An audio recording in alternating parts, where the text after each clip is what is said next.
আপনাদের সবাইকে ধন্যবাদ জানাচ্ছি আপনাদের মূল্যবান সময়ের অংশীদার আমাদেরকে করার জন্য। আমার নাম তানহা কাজেমি। আমি এখন একটি কবিতা আবৃত্তি করব। কবিতার নাম হযুগ। সে এক যুগ ছিল ভাই, স্বর্ণযুগ যাকে বলে। প্রত্যেক যুগেরই আলাদা আলাদা নাম থাকে। সেই যুগের নাম ছিল হযুগ। সবকিছুতেই হ, উপরে নিচে ডাইনে বায়ে যেখানে তাকাবেন হ হ আর হ। নেত্রীর নাম হ দিয়েছিল তো বটে, বাহিনীর নামও ছিল হেলমেট বাহিনী। তাদের হাতে হাতুড়ি, হাতুড়ি না থাকলে হকি স্টিক। হয়ের বাইরে এরা যায় নাই, হ ভাই আসলেই যায় নাই।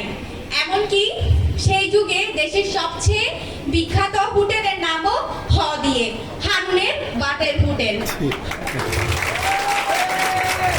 হোটেলে যারা খেত তারা তো খেতই, হোটেলে খাওয়ার সুযোগ না পাওয়া পাবলিকরা যা খেত তার সবচেয়ে পরিচালিত নাম হতে পারে হ মারা খাওয়া।